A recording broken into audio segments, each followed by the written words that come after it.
We perseverate. We imagine. We perceive stress and threat that may or may not exist. And when we are in a stressful situation, or we perceive a negative situation to be present, and we hang on to that, our blood pressure goes up. We get ulcers. Back in the 1900s, the early 1900s, the leading cause of death in the United States was things like tuberculosis and pneumonia. Now it's all stuff that's related to heart disease. It's an issue of stress. What he does is he goes out and he studies the whole biological and chemical stress points of animals, like in the savannah. You know, why zebras don't get ulcers? Because zebras don't have a mind. So we talk about brain-mind learning. Zebras don't have a mind. We have a mind. They have a brain. They'll be munching in the savannah. They'll hear something rustle. They'll go.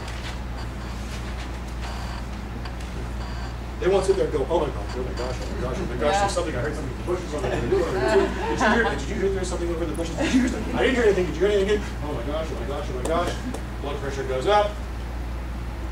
What animals in the savannah do is they write it off.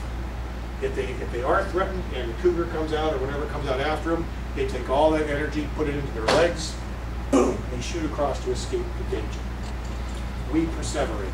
My friends, there's a tremendous amount of research on the role of stress in the learning environment. Yours and your kids. Think about the stress points when kids come to school stressed. So back to brain research, this sounds simplistic. A technique you can develop if you haven't already. If at all possible, as many times a week as you can. When the kid walks into your room, good morning. How are you? Shake hands with every kid, talk to every kid, make sure you've made physical contact with them if possible to just assess them. If the kid comes in and it's just, you know, what's going on? My grandma's really sick, she's in the hospital. Oh, I'm sorry.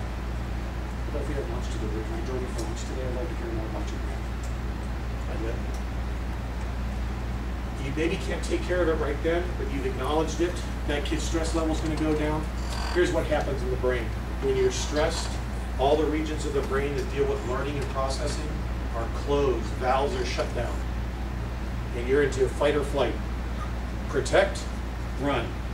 What do I need to do? So if I'm feeling threatened, real or perceived, all the learning processes go away. So you can be, you know, how many times do I have to tell you, Doug? I am just... Well, I'm back in fourth grade. Now, ladies and gentlemen, okay, what we're going to do is we're going to be doing our...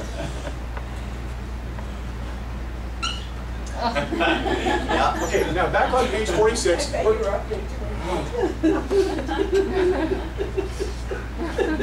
Okay? I used to do that. It was called assertive discipline. Remember that? You know what I learned after 1 week of being told I was doing assertive discipline? I shut down my whole class. Nobody participated because they didn't want their name on it. I was threatening. I wasn't intending to threaten everybody. I was dealing with Doug. Turns out, I was shutting down my class.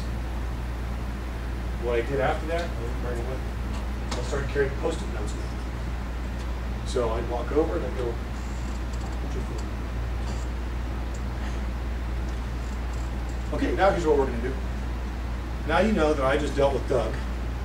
I'm not going to worry about threatening anybody else. It became a softer technique. I spoke directly to Doug. I didn't make a public display out of everything. I shifted. There's still a possibility, yes, but you know directly that I'm not going to make a public display. That is a soft threat point that in fact shut down your class. What it's called in biological terms is called downshifting. Downshift. You can think of times when you've been threatened. We don't do very well. Scared, right? Sorry. All right. Check on the board. Now, You know, we have a, Are you going to get another mark? we have, yeah. go ahead. Yeah, Doug, how many times do we have? Put our check on the board. No, we have like everything's computerized, you know, our attendance and our grades, so we have log entries. Yes. You know, if a student is really screwing up, well, Yeah. you can just, okay. That's And they know what you're doing, Right. but they don't know, you don't have to say a word to them. it. Real subtle. And Real subtle. that's Awesome. And Alfie Cohn, interestingly, on the other side, is punishment rewards. Watch out for it. When I first started teaching, I had a teaching partner. He was a third grade teacher. He was into stickers. No lie. If he didn't have 6 bands of stickers on his arm, he walked around. I was good today, I got one. And then they had a little thing on the corner of their desk. And it was how many stickers they ended up with that day. And if they were really good, they got scratch and sniff stickers. And it was all about this false sense of reward that he was providing. They were, what were the kids doing? They're working for a scratch and sniff. You know, come on. Anyway, let's do this. Carl? Yes. Define, how do you say that? I don't know what the meaning of that word is. Perseverate. Yes. I don't let go of it. I keep thinking about it over What's and the over. To perseverate means to just not let go of an idea or a thought. I just cling to it, to perseverate. Perseverance. It's like perseverance means you keep going, you don't give up. So we're talking To about- perseverate means to hang on. Talk about OCD. In some cases, although I think that's chemical, right? Isn't an OCD a chemical thing? Well, we'll talk afterwards. Go ahead, keep Yeah. going. And then. No, that's all right. So let's take another 10-minute break, and then because I got to go till 5. So. Oh my God. We don't have to go. Right? Or you want to just keep going and we'll finish No, at 4:30? No. Oh yeah. Keep going. I can do that. You want me to go stop at 4:30? They want me to stop at 4:30? Keep going? Whatever they want. They can have the choice. Because I know by giving them the choice, they'll be more engaged. Let me cover a few more key things. We have to go to 5:30 tomorrow.